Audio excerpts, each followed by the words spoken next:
টাকা একজন মহৎ করে না ভাই। তোর সারা শরীরে রক্ত কেন? কি হয়েছে? দাদি, বাজার থেকে আসার পথে সাইকেল দুর্ঘটনা ঘটেছে। তাড়াতাড়ি এখানে বসো, আমি তোমাকে ব্যান্ডেজ করে দেব। নানি, আমাকে একটা বাইকও কিনে দাও। আরে হাল্ক, আমরা গরিব মানুষ। কি করছো হাল্ক?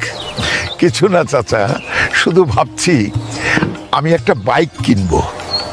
ও পাগল হাল্ক, তোর বাইক কেনার জন্য টাকা দরকার, তুই টাকা পাবি কোথায়? চাচা চিন্তা করো না, আমার একটা জঙ্গল আছে তাই না, আমি সেখান থেকে গরু ধরবো আর বিক্রি করবো।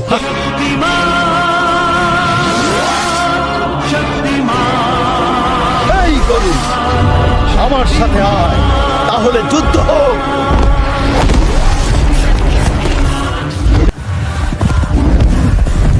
এইবার আমার বাইক কেনার স্বপ্ন সত্যি হবে।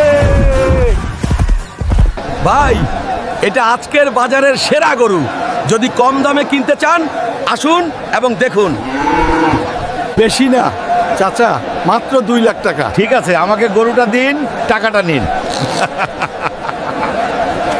এবার আমার স্বপ্ন সত্যি হবে।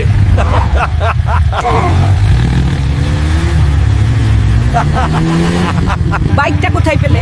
নিজের টাকায় কিনেছি। টাকা কোথায় পেলে? জঙ্গল থেকে গরু ধরে বিক্রি করে বাইক কিনেছি গ্র্যান্ডমা। বাইকের পিছনে বসুন, চলুন আজ গ্রামটা ঘুরে দেখি। আজ আমি তোমার জন্য গর্বিত। হাল্ক, বাতাসটা খুব ভালো লাগছে। আমি হাল্ক, আপনার জন্য প্রার্থনা করছি এই ভিডিওটি লাইক করুন, এই চ্যানেলটি সাবস্ক্রাইব করুন। আপনার ইচ্ছা 2 দিন